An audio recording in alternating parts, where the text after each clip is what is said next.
I was 10 years old when my family relocated to an isolated farmhouse in upstate New York. The property was incredibly cheap, mostly because it sat on 12 acres of unkempt land, the vast majority of which was consumed by a rotting, overgrown apple orchard. The trees hadn't been pruned in decades. Their branches were gnarled and tangled, creating a dense canopy that blocked out the sun even in the middle of the afternoon. My parents were thrilled about the acreage and the privacy. They envisioned clearing the dead wood and starting a massive garden. My younger brother Leo and I were just excited to have so much space to run around. But that excitement faded almost immediately. The first sign that something was deeply wrong with the property came from our two barn cats. They were feral rescues, fearless animals that routinely hunted snakes and fought off raccoons. But within days of moving in, they absolutely refused to leave the back porch. If a mouse darted into the tall grass near the tree line, they wouldn't pursue it. Instead, they would huddle under the patio chairs, their backs arched, hissing violently at the dark gaps between the apple trees. Sometimes they would sit for hours, staring unblinking into the orchard, their tails twitching in extreme agitation. Soon, the nighttime noises started. At first, it was just the heavy thud of rotting apples dropping from the branches. But as the weeks went on, we started hearing a wet, heavy dragging sound moving through the tall grass just beyond the edge of the lawn. It sounded like something massive pulling itself across the wet earth. Whenever my dad turned on the harsh exterior floodlights, the noise would instantly stop, and there would be nothing but the shadows of the twisted trees. My parents quickly established a strict rule. Neither Leo nor I were allowed past the first row of trees, and we were never to go outside after dusk. The situation escalated when Leo started having trouble sleeping. His bedroom on the second floor overlooked the back plot. One night in late October, he crawled into my bed, crying silently. He told me he had seen the Stilt Man. He described a figure with legs as tall as the tree trunks, its proportions completely wrong, moving silently through the orchard.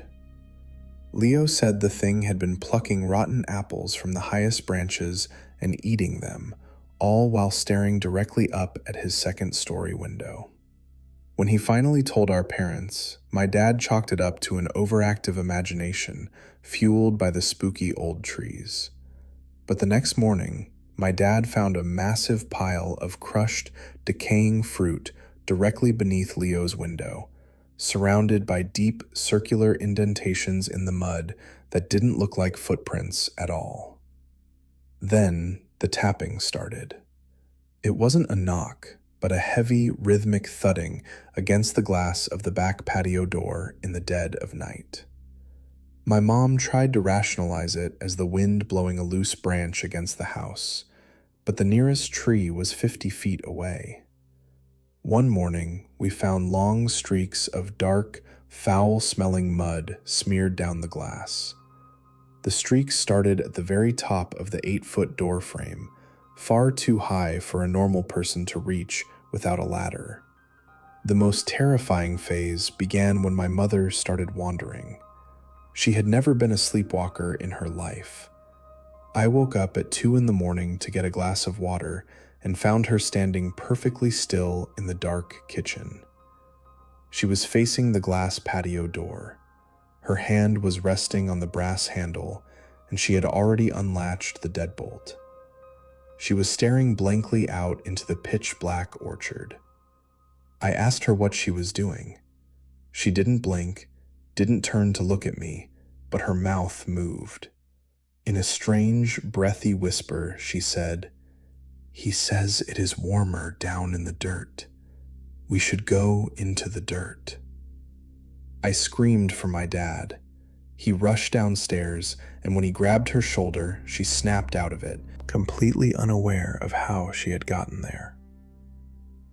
The very next day, my dad installed heavy-duty deadbolts on every exterior door that required a physical key from the inside to open. The breaking point happened a week later. My dad was away on a short overnight business trip. It was just me, my mom, and Leo. The sun was setting, casting long, warped shadows across the lawn. I was on the back porch gathering firewood from the rack. Suddenly, I heard Leo's voice coming from deep within the orchard. "Help! My foot is stuck!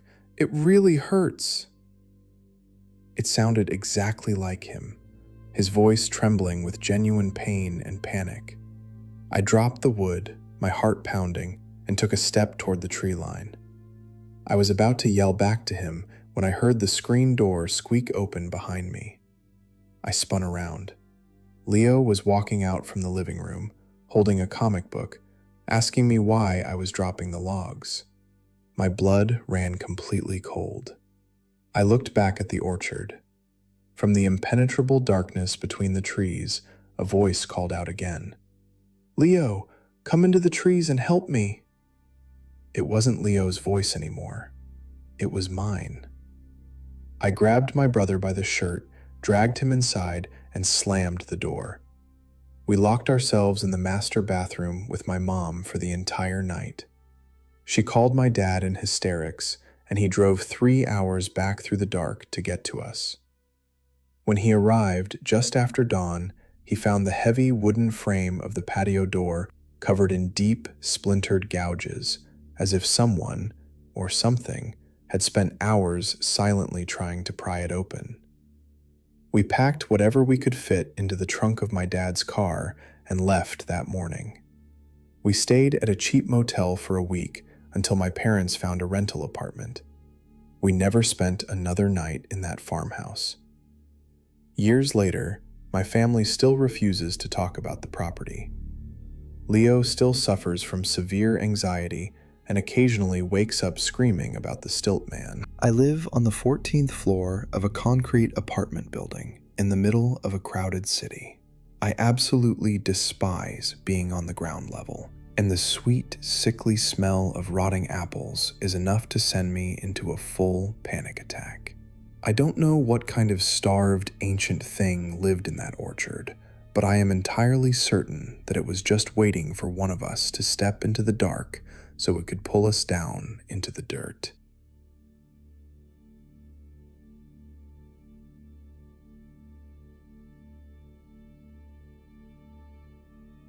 When I was 15, my parents forced me to join the volunteer team at the town's old Grandview Theater.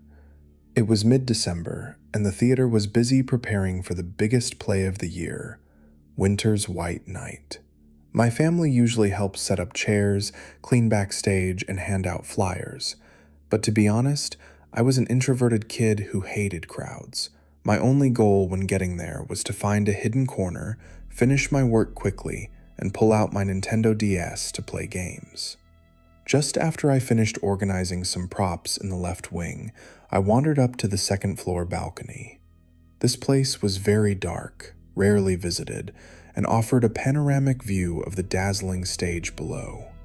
I plopped down on a row of worn-out velvet seats, burying myself in my game screen. After a while, I suddenly realized a man had just sat down 2 seats away from me. He was wearing a faded moss-green corduroy coat and a classic beret. My nose caught a very distinct scent radiating from him, the smell of old oak wood and a hint of acrid cigar smoke. I wasn't much of a talker, so I just intended to nod in greeting and go back to my game. But he exuded a strange warmth, like a gentle grandfather looking at his grandchild. He smiled, his voice deep and warm. Kids these days prefer staring at that tiny screen over looking at the grand stage down there, huh? The conversation started naturally. I asked if he was a new audience member in town because I hadn't seen him at previous shows. The man shook his head, his eyes suddenly looking distant. I used to work here as the backstage manager for many years, but I left after an incident. The curiosity of a 15-year-old flared up, and I asked him what the incident was. The smile on his lips vanished completely. He turned to stare at me, his gaze piercing. You know, there are things people can sense, knowing full well they aren't normal. In this building, if you see a shadow moving without a person casting it, never get curious and follow it. There are some curtains that are best left undrawn. I frowned in confusion. Right then, my Nintendo beeped, signaling low battery. I looked down to put the console in my backpack, intending to ask him to clarify, but just 2 seconds later, when I looked up, the seat next to me was completely empty. I looked around the cramped balcony area, even down the only staircase, but there was no sign of anyone. A man couldn't just disappear that fast and that silently. It made absolutely no sense. Fast forward to more than 2 months later, in February. The theater was hosting its 50th anniversary night. That evening, my duty was to sit in the lighting control booth to help click through the projector slides. On the big screen in the middle of the stage, the theater director was reading a speech commemorating the contributions of past generations of staff. And we cannot help but mention the man who dedicated his entire life to the rigging system of this theater, the director began. The screen transitioned to a black and white photo. My heart seemed to stop. The photo showed the face of the man from the balcony, that same smile, that same moss green corduroy coat. The director's voice echoed through the speakers. Mr. Elias Thorne, the backstage manager who tragically perished after a lighting rig collapsed during the winter of 1982. My ears rang. My limbs turned ice cold. I couldn't believe my eyes. The man I had talked to 2 months ago was someone who had died 30 years prior? Panic clung to me for the rest of that evening. Worse still, my final task before heading home was to go down to the prop room in the basement to shut off the main electrical breaker. The basement was a long, narrow hallway, lined on both sides with dilapidated mannequins and tattered old costumes. To ease my fear, I intentionally left the door at the top of the hallway wide open, so the light from the floor above would spill down, illuminating the path. As I passed by the dark rooms, I started to feel a stifling oppression. The temperature dropped so suddenly that I could see my breath freezing into white clouds. It felt as if someone was standing in those dark rooms, holding their breath, waiting for me to pass. Trembling, I reached the end of the hall and reached out to slam the breaker down. Darkness swallowed everything, leaving only the faint red glow from the exit sign far away. Just as I turned my back, intending to run like mad toward the exit, I froze. Something had just happened. The door I had intentionally left open to let the light in was now completely blocked. A massive black mass, thick and darker than the surrounding night, was slowly creeping across the doorframe. It had no definite shape, but its outer edges were undulating and writhing as if it were alive. It completely obscured the beam of light spilling down, and worst of all, it was creeping toward me. Extreme terror made me drop the flashlight in my hand. I let out a blood-curdling scream, shoved past several clothing racks, and dashed frantically toward the secondary fire escape stairs. I slammed into the iron door, bursting out into the snow-covered alleyway, gasping for air and sobbing uncontrollably out of pure fear. The very next day, I adamantly quit my volunteer job.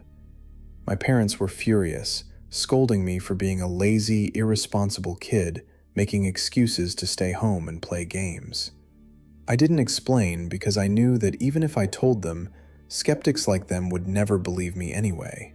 But I know exactly what I experienced, and even now, whenever I see a long shadow cast on a wall without a light source, I remember that warning on the old balcony, and my chest tightens with terror.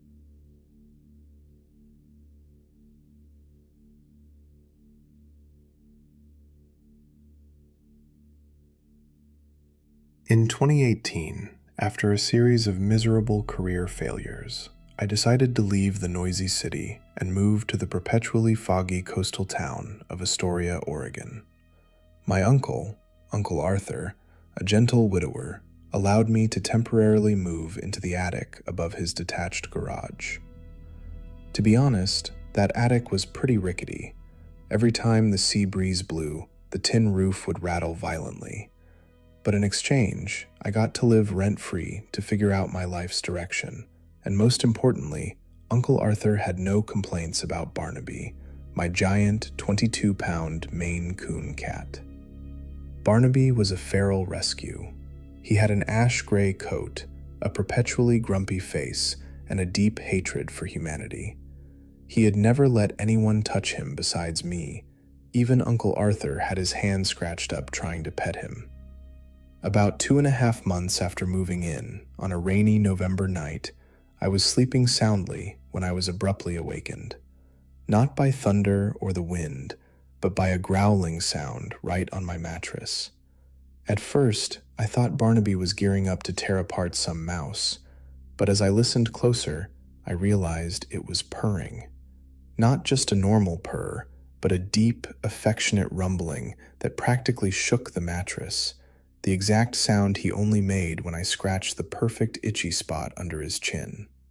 Sleep-addled, I was about to yell at him to keep quiet so I could sleep, but the moment I opened my eyes and pulled back the edge of the blanket, the words got caught in my throat. The reason Barnaby was purring so loudly was that he was rubbing his massive head against the hand of a man sitting right on the edge of my bed. I didn't scream. The panic in that moment was so immense that it paralyzed my vocal cords. My brain was screaming 10,000 questions. Who is he? How did he get past my double-locked door? Why is he sitting here petting my vicious cat at 3 a.m.? And I did the only thing any coward would do in that situation. I pulled the blanket completely over my head. Sure, the ostrich strategy. If I just hide under the blanket long enough, by the time I open it, he'll be gone. Ghosts or burglars, they all have to obey the laws of the blanket, right? I held my breath and waited for about 2 minutes. Then, I peeked out through a tiny crack. He was still there. I covered my head again. I repeated this cowardly act 3 times in a row, and every time I peeked out, the man was still sitting calmly on the bed, smiling gently, and continuing to scratch Barnaby's ears. By the 4th time under the covers, my rational mind started working again. I realized something incredibly important. I didn't feel threatened. Barnaby and I had been through a lot of tough times together. That cat's instincts were incredibly sharp. If this man harbored any ill intent or meant to harm me, Barnaby would have definitely puffed up, hissed, and lunged to shred his face. Instead, he was exposing his fat belly for the man to stroke in pure enjoyment. My absolute trust in my cat's instincts gave me a bit of courage. I threw off the blanket, deciding to face it. With the silly thought that light would banish supernatural entities, I reached out with a click and turned on the bedside lamp. But he didn't vanish like in cheap horror movies. Under the yellowish light, I looked at him closely. He was wearing a faded chestnut tweed suit and a classic flat cap. He had a neatly trimmed mustache and incredibly kind gray-blue eyes. He looked like an English aristocrat who had just stepped out of a 1940s postcard. The air around him carried the faint scent of cedarwood and old books. I didn't dare speak. We just looked at each other like that for a long time. I had a very clear feeling that he knew I was present, and he was simply enjoying this moment of peace. Suddenly, he stopped petting Barnaby. He stood up straight, turned to face me, and touched the brim of his flat cap in a polite gesture of farewell. Then, he began to dissolve, but it wasn't a gruesome dissolution into flesh or bone. His body, from the edge of his coat to his face, began to shatter into thousands of tiny pieces, like rotting old paper. Those pieces spontaneously ignited into bright orange embers floating in the air, drifting toward the ceiling before turning to ash, vanishing completely before they could even hit the wooden floor. A farewell so beautiful, surreal, and heartbreakingly sad. I lay awake until morning. As soon as the sun came up, I ran over to the main house, intending to tell Uncle Arthur everything over a cup of coffee. But when I walked into the kitchen, he was slumped over the dining table, looking haggard and devastated. He waved me over and said in a hoarse voice, "I just got a phone call from London. My older brother Thomas passed away in his sleep last night." I knew Uncle Arthur had a brother, but they had cut ties over family disputes more than 40 years ago and hadn't seen each other since. He pushed a yellowed black and white photograph toward me. It showed two young men with their arms around each other, smiling brightly in front of a harbor. "This is the last picture I took with Thomas before he moved to England," he said mournfully. I looked down at the photo, and a chill ran down my spine. The young man named Thomas in the picture was wearing the exact same chestnut tweed suit and flat cap. To this day, that remains the only supernatural experience of my life. Sometimes, on rainy nights in Astoria, I still see Barnaby curled up at the foot of the bed, purring blissfully and rubbing his head against an invisible space. I'm no longer afraid, because I know the guest in the tweed suit is just dropping by to find a little final peace.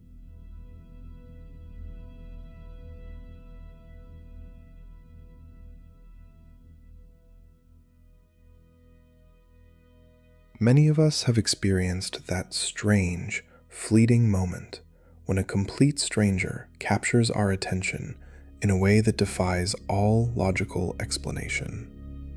It is a feeling that goes beyond mere physical attraction or curiosity.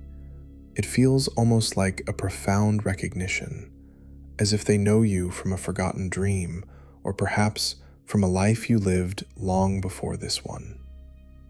I am not a ghost hunter. I come from a family that has always been incredibly pragmatic, and I have always approached the supernatural with a healthy dose of skepticism. I like things that can be measured and proven. However, what happened to me 2 autumns ago completely dismantled my rigid worldview. I want to share this because it is entirely true, and it remains one of the most vividly peaceful experiences of my life. My fiancé, Mark, and I had driven up to a historic, quaint village in the Hudson Valley for their annual autumn jubilee. It was the 3rd week of October, and the town was absolutely stunning. The trees were practically on fire with vibrant reds, burnt oranges, and brilliant yellows. By late afternoon, we were exhausted from walking through the crowded artisan markets and decided to rest. We found a secluded wooden bench near the edge of the town square, nestled under a massive, ancient oak tree. The air was crisp, and we were just chilling out, watching the tourists bustle by as we waited for the evening lantern parade to begin. About 15 minutes after we sat down, a very specific scent drifted over me on the autumn breeze. It completely overpowered the smell of kettle corn and apple cider that had been lingering in the air. I can only describe it as the scent of old, dry parchment mixed with the sharp, metallic tang of an incoming thunderstorm. It wasn't an unpleasant smell, but it was incredibly distinct, like opening a chest in an antique bookstore right after a lightning strike. And then I saw her. Walking toward us from the direction of the old town cemetery was a woman. She appeared to be in her early 30s. She was wearing a tailored emerald green wool skirt suit with broad shoulders, seam stockings, and a tilted pillbox hat with a delicate black veil resting just above her eyes. Her dark hair was styled in immaculate, tight victory rolls. I was immediately mesmerized by her presence. It wasn't just that she was beautiful, though she certainly was. It was that she looked slightly off. Her features were perfectly formed, but there was a strange, almost cinematic quality to her face. It was as if the lighting hitting her skin didn't quite match the lighting of the world around us. She looked like a high-definition figure projected against a slightly blurry background. She stopped about 10 feet to our left, turned, and offered me the warmest, most knowing smile. Then, she gracefully sat down on the stone retaining wall adjacent to our bench. I nudged Mark's arm, wanting to point out this woman's incredible vintage outfit, but when I glanced at him, he was completely engrossed in his phone. I looked back at the woman, and she was doing something that felt incredibly profound in its simplicity. Nothing. This was 2023. The festival was packed with thousands of people, and every single one of them was holding a rectangular piece of glowing glass. People were taking selfies with the autumn leaves, recording videos of the street musicians, and frantically texting. But this woman had absolutely no electronics. She held a simple, dark leather clutch in her lap. She just sat there, looking up at the canopy of the oak tree, watching the golden leaves drift down toward the cobblestone street. She had an undeniable 1940s aura. Having studied historical fashion in college, I knew what authentic vintage looked like, and this wasn't a costume. From the cut of her wool suit to the scuff marks on her leather pumps, she looked like she had literally stepped out of an era right around the end of the Second World War. She seemed entirely unbothered by the loud modern world swirling around her. She was just at peace, observing the sky. Once again, the wind picked up, and that scent of old paper and rain-swept ozone washed over me. Feeling a sudden, urgent need to capture the moment, I pulled out my smartphone. I framed the shot to capture the beautiful oak tree, the cobblestone path, and the mysterious woman sitting on the wall. I pressed the shutter button. I looked down at my screen for a fraction of a second to check the photo. When I raised my eyes back up, she was standing. She took 2 steps behind the thick trunk of the oak tree. I waited for her to emerge on the other side, but she didn't. I actually stood up and walked over to look behind the tree, but there was no one there. The path behind the oak led to a wide, open, grassy hill. There was nowhere she could have hidden, nowhere she could have run to without me seeing her. She had simply ceased to be. When we finally got back to our hotel that night, I opened my camera roll to look at the picture I had taken. I wasn't entirely surprised to see that the woman was not in the photograph. Where she had been sitting on the stone wall, there was no emerald suit or pillbox hat. Instead, hovering exactly over that spot on the wall, there was a faint, sepia-toned smudge of light, vaguely shaped like a human silhouette. I didn't freak out. I didn't feel a single ounce of fear or dread. On a deep, spiritual level, I felt entirely calm. I truly believe she was someone who had passed away decades ago, a soul tied to that beautiful, historic town who just wanted to sit and watch the autumn leaves fall one more time. I don't know why she let me see her, but I am endlessly grateful that she did.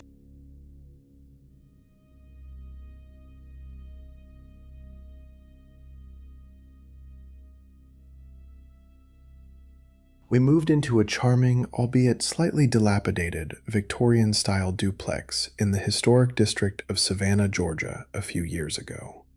Almost instantly, both of us felt that something was fundamentally wrong with the place. You know that unsettling feeling when you are absolutely certain someone is watching you from the dark corner of the room?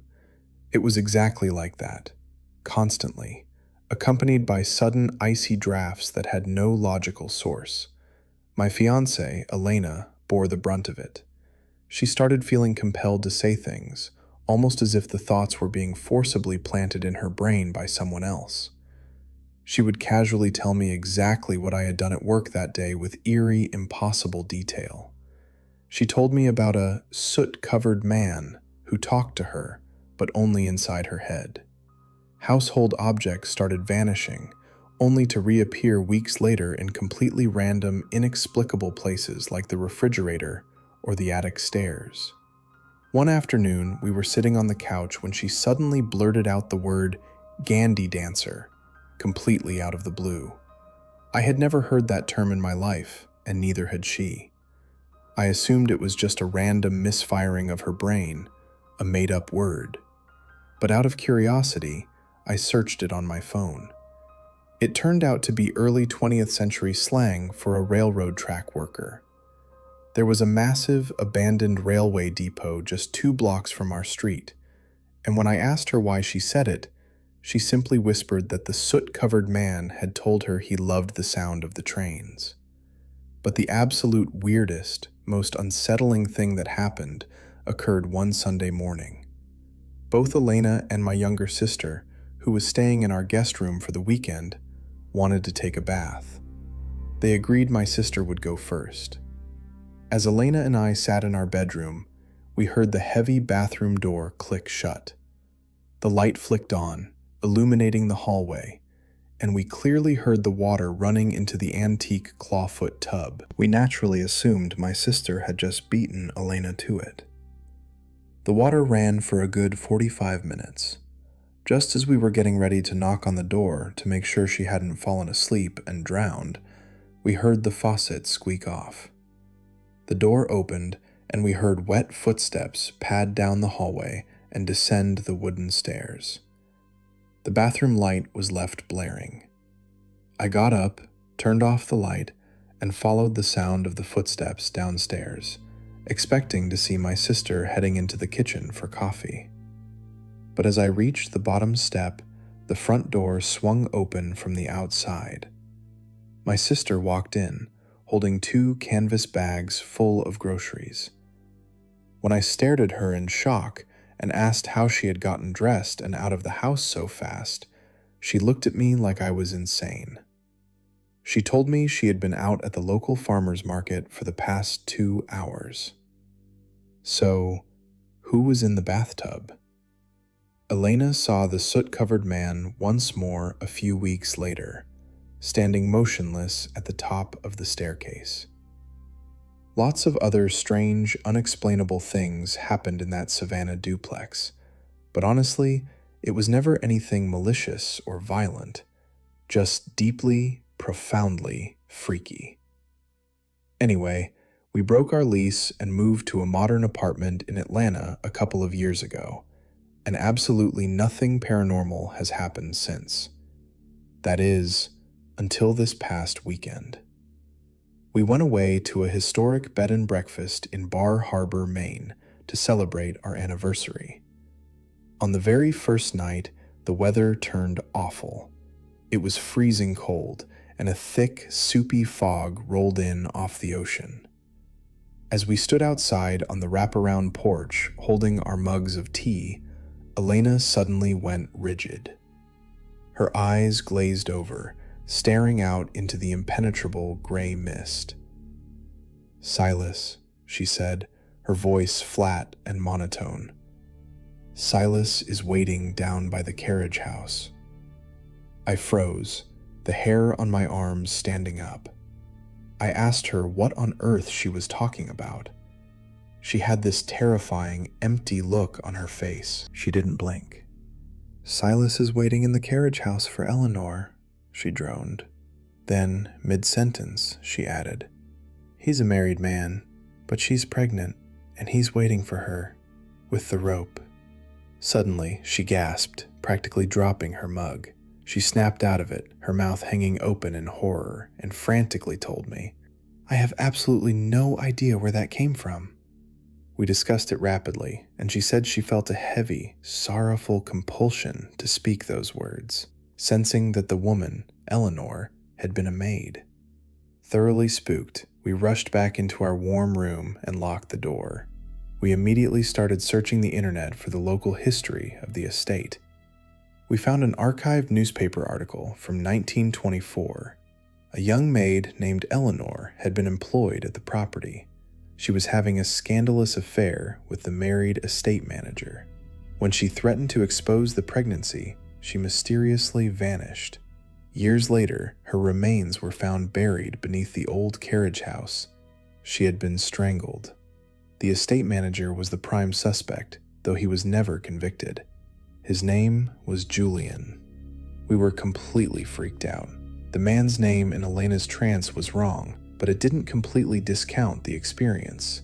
Back in those days, people frequently went by their middle names or obscure family nicknames.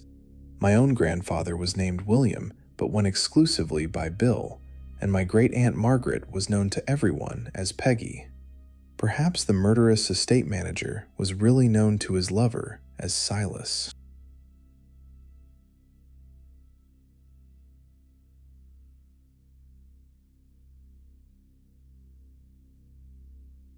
I have always been a deeply analytical person.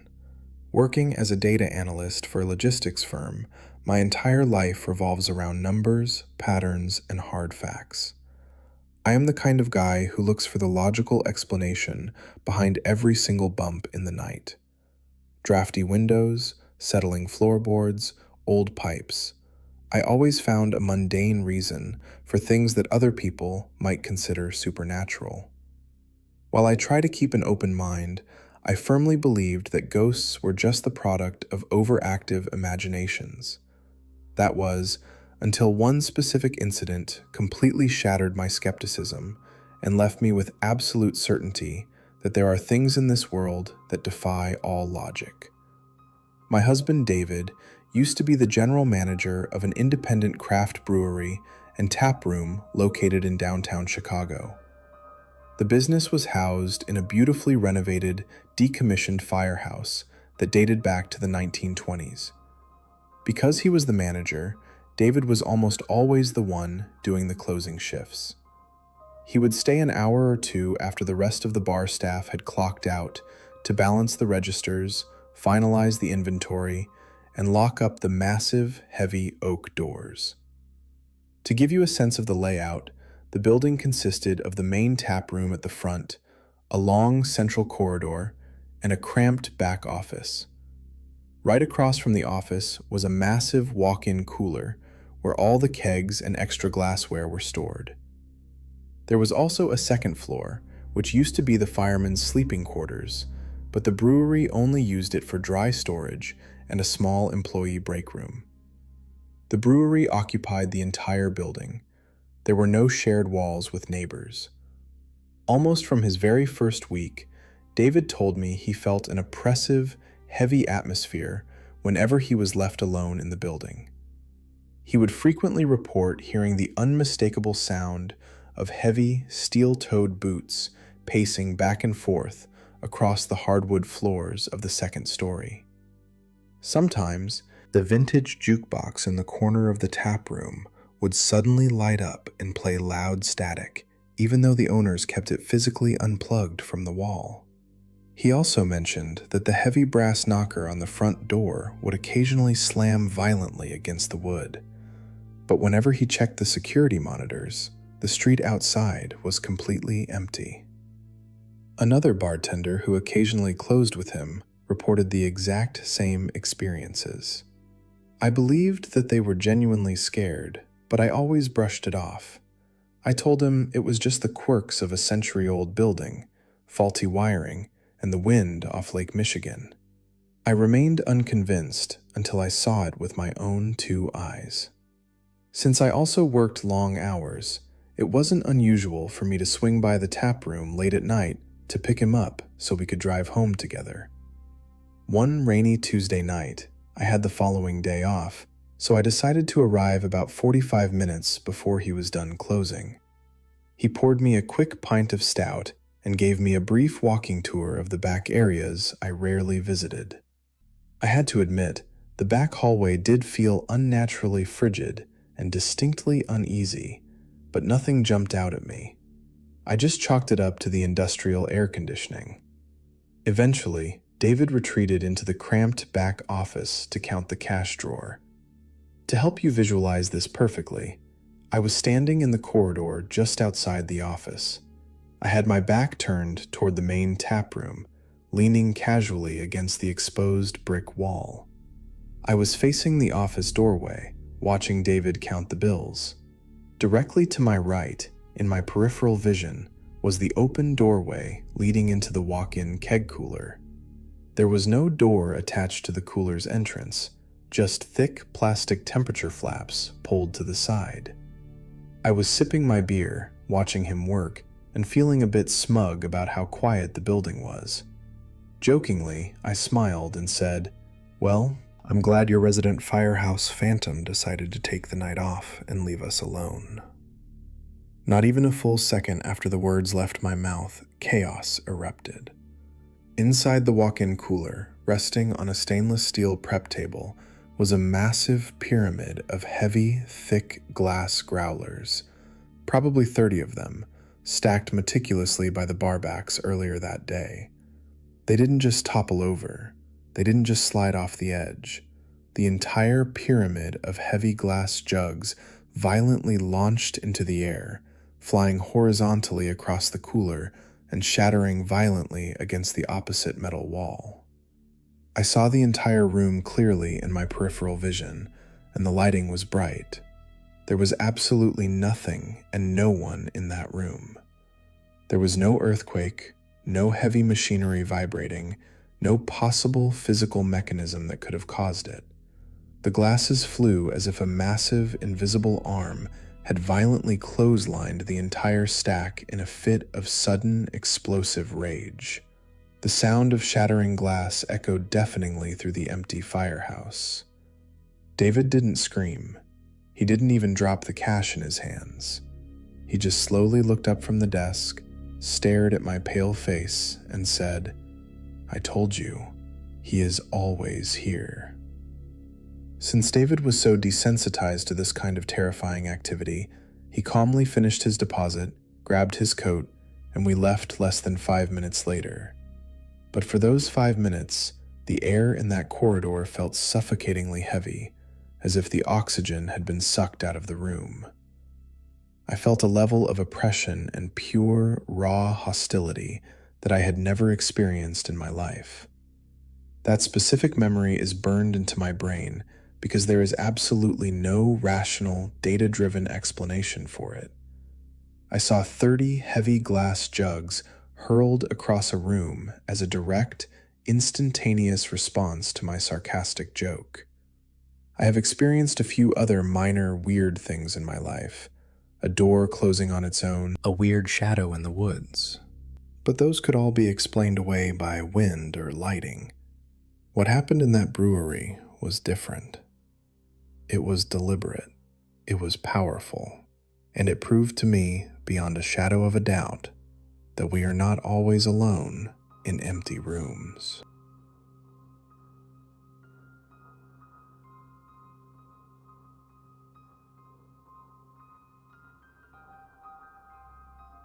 I'm a fairly typical 24-year-old graphic design student living in the perpetually rain-soaked city of Seattle. I work part-time at an indie coffee shop, I complain about public transit, and I spend way too much time scrolling through social media. By all outward appearances, my life is completely mundane. But ever since I was a little kid, I have experienced a recurring anomaly. Throughout my life, I have had these incredibly bizarre, highly specific encounters with people who just do not fit into the fabric of reality. Whether it is their physical appearance, their unnatural cadence of speech, or the impossible things they know, these strangers always leave me with a profound sense of unease. These encounters can happen anywhere. Sometimes I will go 2 years without seeing one. Other times, I'll bump into 3 in a single month. But whenever it happens, it always feels like they stepped into my timeline with the express, deliberate intention of meeting me. My most recent encounter happened just last November, on a chilly, overcast Tuesday evening. I was walking from my apartment to a local independent movie theater downtown. I was supposed to meet my older sister, Chloe. We hadn't bought tickets yet, nor had we even firmly decided which movie we were going to see. I was walking across a long, enclosed pedestrian bridge that spans over a busy stretch of the highway. It's essentially a long tube of glass and steel. There are no side exits, no blind corners, and no pillars to hide behind. It is just a straight, brightly lit corridor. As I was walking, I was looking down at my smartwatch, annoyed because I realized I was going to be about 10 minutes late and I needed to text Chloe an apology. When I looked up from my wrist, an older woman was walking toward me. She was maybe 30 feet away. This confused me instantly. I had been walking on this enclosed bridge for at least 2 minutes, and I had a clear line of sight all the way to the other side. If she had been walking toward me this whole time, I absolutely would have seen her entering the bridge from the far stairwell. Instead, it was as if she had simply materialized in the center of the walkway the moment I looked down at my watch. She was dressed in a bright, almost blindingly vibrant canary yellow raincoat that felt far too cheerful for the gloomy Seattle evening. She was holding a completely transparent umbrella, even though we were indoors. But the most remarkable thing about her was her face. She had two completely different, striking eye colors. One was a pale, icy blue, and the other was a shimmering metallic silver. Pinned to the lapel of her raincoat was an antique, ornate pocket watch that wasn't in a casing. The gears were exposed, and it ticked so loudly that I could hear it echoing over the muffled roar of the highway traffic beneath us. As she closed the distance between us, she stopped directly in my path and smiled. It wasn't a creepy smile. It was genuinely warm, like a favorite aunt. "You're Maya, aren't you?" she asked. Her voice had a strange, resonant echo to it, almost like two people speaking at the exact same time. When I nodded, too stunned to correct her or ask how she knew my name, she chuckled softly. "I thought so. I've heard quite a bit about you lately." This deeply confused me. I am not a local celebrity. I don't have a large internet following, and I am not exactly the topic of town gossip. But before I could ask her who she had been talking to, she smoothly shifted the conversation to the weather, making polite, boring small talk about how much it had rained that week. She seemed incredibly cheerful, completely ignoring my bewildered silence. Just as she took a step to the side to bypass me and continue on her way, she paused, leaned in slightly, and whispered, "You shouldn't rush on the wet pavement. Chloe already bought the tickets for the 8:15 showing of the French film. She is saving you a seat in the very back row." She didn't give me a single second to process or respond to that impossible statement. She just offered one last pleasant nod and walked past me toward the end of the bridge I had just come from. I stood frozen for about 3 seconds, my brain desperately trying to catch up. I hadn't mentioned Chloe. I hadn't mentioned going to the movies. I spun around to call out to her, to demand to know how she knew my sister. The long glass bridge was completely empty. I stared down the long stretch of the walkway. There was nowhere she could have run to, no doors she could have ducked into. The ticking sound of her exposed watch was completely gone, replaced only by the hum of the cars below. Thoroughly spooked, I practically sprinted the rest of the way to the theater. When I pushed through the lobby doors, I didn't see Chloe by the concession stand where we usually met. My phone buzzed in my pocket. It was a text from Chloe. It had been sent exactly 1 minute ago. "Hey, I know we didn't decide, but I went ahead and bought tickets for that French indie film at 8:15. I'm already inside, sitting in the very back row so we can talk. Take your time, don't slip in the rain." I just stood there in the lobby, staring at the glowing screen of my phone. I hadn't told the woman in the yellow coat about my sister. I hadn't even known what movie we were seeing. In fact, based on the timestamp, the woman had told me about the tickets before Chloe had even purchased them and texted me. These types of encounters have kept happening throughout my entire life. Sometimes they are fleeting, and sometimes they involve full conversations, but I never know why they happen. These people I meet just seem entirely too unreal. They operate on a different frequency, and they consistently possess knowledge about my life, my future, and my private thoughts that I have never shared with anyone. It always leads me back to the exact same chilling conclusion. I don't know what they are. Time travelers, glitches in the universe, or some kind of guardian entities. But I am entirely convinced that these people aren't human at all.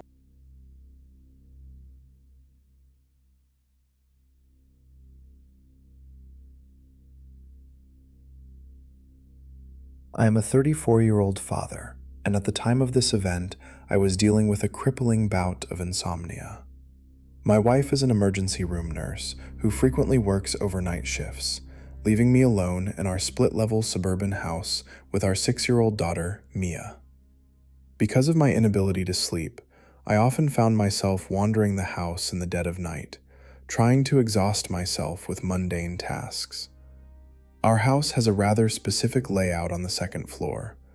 The master bedroom is at the end of the hall, and my attached master bathroom has a secondary door that opens directly into that main hallway. Directly across the narrow hall is Mia's bedroom. We always leave her door cracked open about 4 inches because she is terrified of the dark, and I leave the hallway-facing bathroom door open just as much so I can hear her if she wakes up from a nightmare.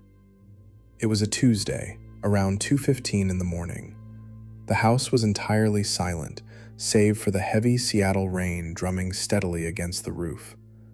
I was standing at the bathroom sink, splashing cold water on my face, desperately hoping the shock would help reset my exhausted brain.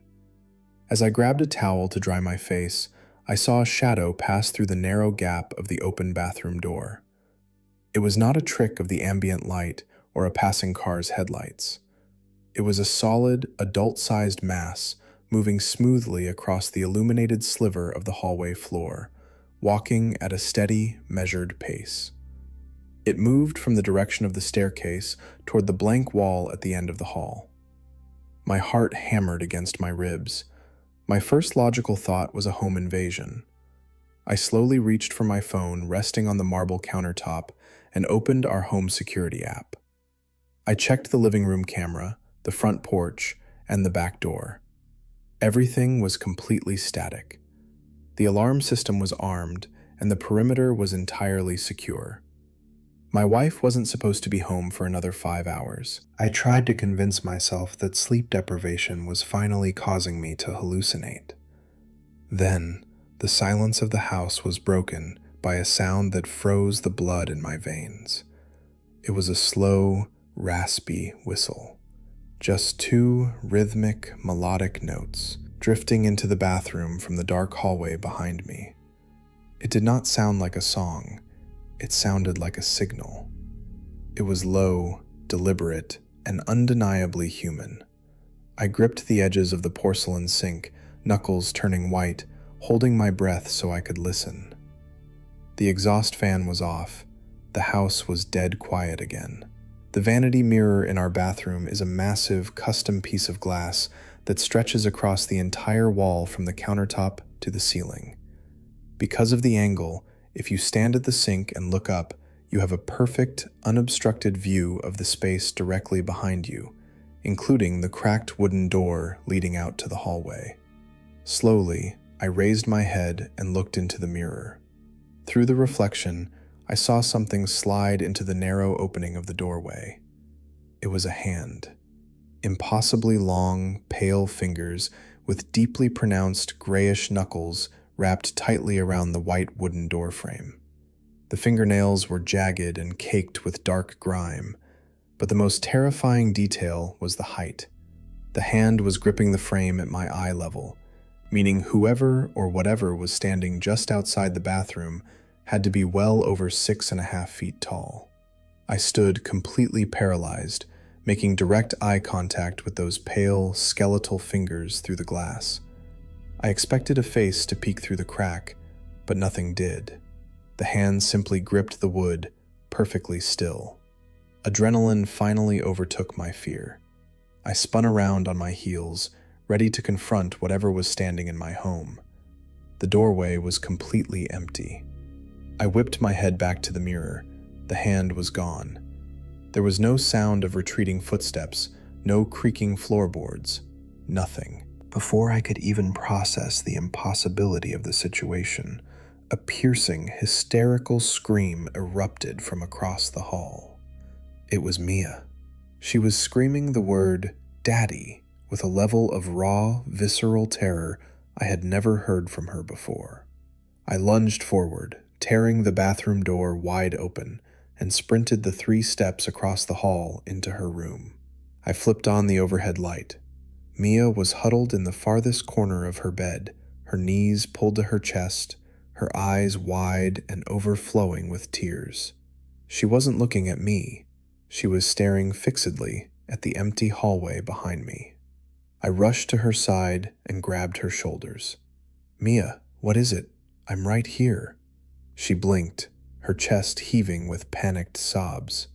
She looked at me, then looked back at the doorway, utterly bewildered. "Who was that?" she whimpered, her voice trembling. "Who, sweetie? There is nobody else here." I tried to keep my voice steady, though my own hands were shaking uncontrollably. "The tall man," she cried, gripping my shirt. "He was standing right outside my door in the dark. He screamed my name really, really loud. But he used your voice." A cold wave of dread washed over me. "I didn't say anything, Mia. I was just washing my face." "It sounded exactly like you," she sobbed. "But when I opened my eyes, his face was wrong. It didn't have any eyes, Daddy." I picked her up immediately, carrying her downstairs to the living room. I grabbed a heavy steel flashlight from the kitchen drawer and systematically searched every single square inch of the house. I checked every closet, every window lock, the basement, and the attic hatch. The house was completely sealed. The alarm system had never been breached. We sat on the living room sofa until the sun came up, all the lights blazing, my eyes fixed on the bottom of the staircase. We broke our lease a month later and moved into a high-rise apartment building downtown.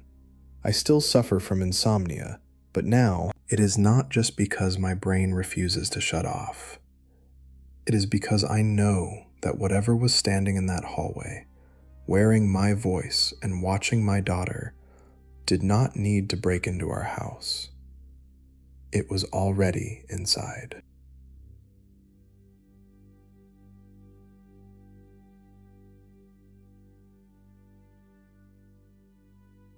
The winter of 2018 brought a cold to Chicago that felt actively hostile, the kind of freezing temperature that burns your lungs and makes your bones ache.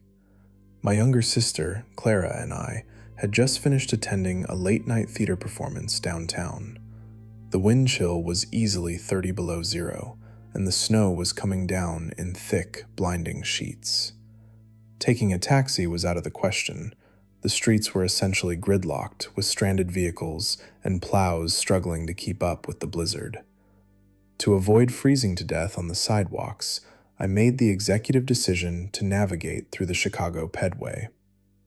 For those unfamiliar, the Pedway is a massive network of underground tunnels and overhead bridges linking dozens of buildings throughout the city's central business district.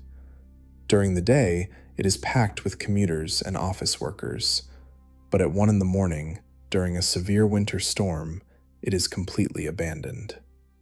We descended a set of salt-stained stairs near State Street and entered the subterranean labyrinth. The atmosphere shifted immediately. The howling wind was replaced by a suffocating, echoing silence, broken only by the hum of flickering fluorescent lights overhead. The air smelled of damp concrete and old copper. About 10 minutes into our underground trek, I noticed the footsteps. They were heavy, deliberate, and echoing loudly against the tiled walls. I glanced over my shoulder and saw a man about 50 yards behind us. He was wearing a dark, bulky parka with the hood pulled tightly over his face. In his right hand, he was holding something long and metallic that scraped rhythmically against the floorboards as he walked. It sounded like a heavy steel pipe or a crowbar. I quietly told Clara to speed up her pace and absolutely not to look back. My heart began to hammer against my ribs. I knew the layout of the pedway reasonably well, but the underground corridors are notorious for being confusing, and certain sections are locked down by building management after midnight. We took a sharp left turn down a long, narrow corridor that I was certain led to the transit station. The scraping sound behind us sped up. The man was no longer just walking, he was jogging. Panic truly set in when we rounded the final curve of the hallway. The tunnel did not lead to the station. Instead, we were met with a floor-to-ceiling, heavy-duty steel security gate that had been pulled down and secured with a massive padlock. We had walked directly into a trap. There were no side doors, no maintenance hatches, and no emergency exits. The only way out was to turn around and walk right back past the man who was currently hunting us. I pushed Clara behind me, pressing her back against the cold steel of the security gate. I unzipped my jacket, sliding my hand into my pocket to grip my metal flashlight. I braced my feet against the linoleum floor, my mind racing with pure, unadulterated terror. I knew I was going to have to fight for my life, and I knew the odds were terribly against me.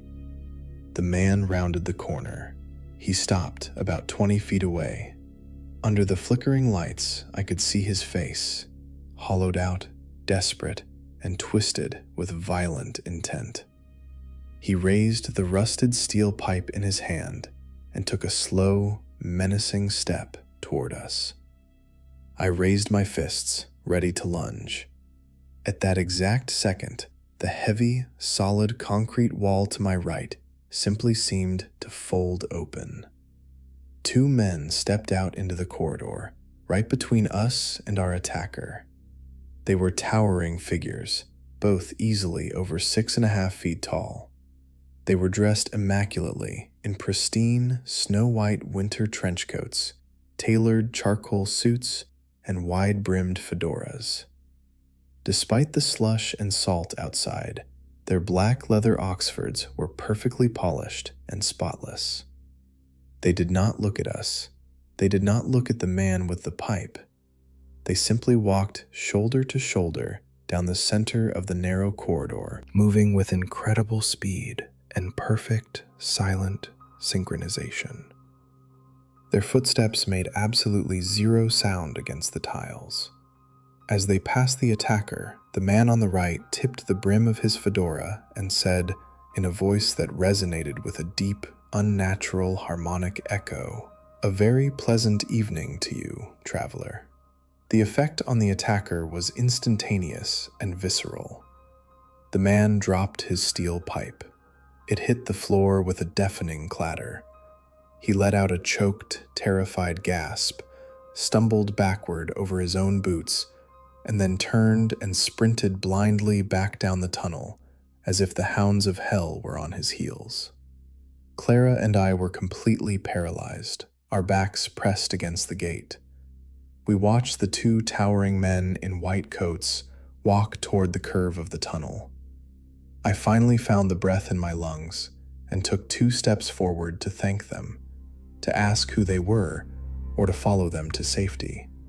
I rounded the corner mere seconds after they did. The long, brightly lit corridor was entirely empty. There were no intersecting hallways. There were no doors they could have opened. The hallway stretched for 100 yards in a straight line, completely devoid of life. They had vanished just as inexplicably as they had arrived. I picked up the discarded steel pipe, grabbed Clara's hand, and we ran all the way back to the surface, enduring the blizzard until we found a police cruiser. I have never walked through a subterranean tunnel since that night. I do not know if those 2 figures were a localized hallucination, a glitch in the architecture of reality, or genuine guardians pulled from the ether to intervene in a tragedy. But I know that without them, My sister and I would not have made it out of that corridor alive.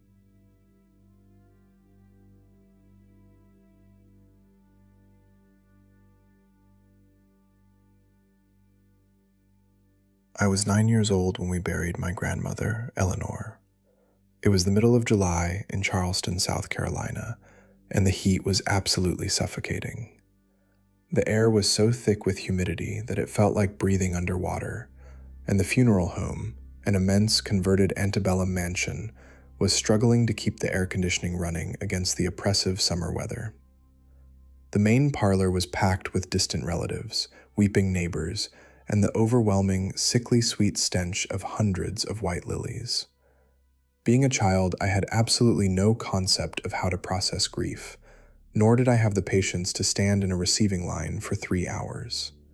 The hushed whispers, the crying, and the claustrophobic atmosphere became too much for me. Without my parents noticing, I slipped out the heavy mahogany front doors and retreated to the massive, shaded wraparound porch to get some fresh air. I climbed onto a large wooden porch swing at the far end of the veranda, letting my legs dangle. It was quiet out there, save for the low, rhythmic hum of cicadas hidden in the ancient oak trees. That was when I noticed I was not alone. Standing near the edge of the porch, leaning casually against a white wooden pillar, was a young man.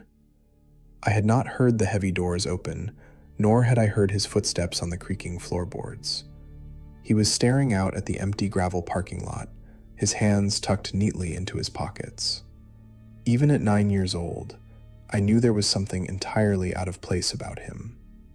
In the middle of a sweltering 90-degree afternoon, he was wearing a pristine, heavy wool 3-piece suit of a dark charcoal gray. A thick silver chain draped across his waistcoat, attached to a hidden pocket watch. He wore a crisp white shirt with a stiff collar and a muted burgundy-patterned tie. His dark hair was parted sharply to one side and slicked back, a style that looked like it belonged in an old historical film. But the strangest part was that despite the suffocating heat, he wasn't sweating, not a single drop. His skin was incredibly pale, almost like porcelain, and there was a very distinct, jagged little scar just above his left eyebrow. He turned his head, noticed me sitting on the swing, and offered a gentle, melancholy smile. He walked over and sat down on the wooden bench beside me. The moment he sat, the ambient temperature around the swing seemed to plummet by 20 degrees. I actually shivered, rubbing my bare arms. "It is awfully crowded in there today, isn't it?" he asked. His voice was smooth, carrying a slight, old-fashioned southern drawl that sounded a bit different from the way my modern relatives spoke. I nodded, looking down at my patent leather shoes. I didn't like the smell of the flowers, and everybody is crying. "They cry because they will miss her," he said softly, looking back toward the heavy front doors. Eleanor was always a brilliant light. Even when she was just a little girl, she had a spirit that could outshine the sun. I have missed her terribly. I looked up at him, confused. He looked like he was barely in his 20s. My grandmother was 82 when she passed away. "Are you Grandma's friend?" I asked. His smile widened, but his pale eyes looked incredibly sad. "You could say that. I have been waiting for her for a very, very long time. I bought the tickets for our train ride ages ago, and I have just been sitting at the station, waiting for her to finally be ready to travel with me." He reached over and gently patted my shoulder. The physical shock of his touch is something I will never forget for as long as I live. It was not just cold. It was like being touched by a block of solid, dry ice. An unnatural, freezing sting pierced right through the fabric of my black cotton dress and seeped deep into my collarbone. I gasped and pulled away instinctively. He didn't seem offended. He just stood up, adjusted his waistcoat, and looked down at me. "Be a good girl for your mother. Tell Eleanor I am waiting by the gate." Without another word, he walked down the porch steps, turned the corner toward the back garden, and disappeared from my line of sight. I ran back inside immediately, my shoulders still throbbing with an icy, numb ache. I found my mother in the parlor and tugged on her sleeve, telling her about the strange man in the heavy suit who said he had train tickets for Grandma.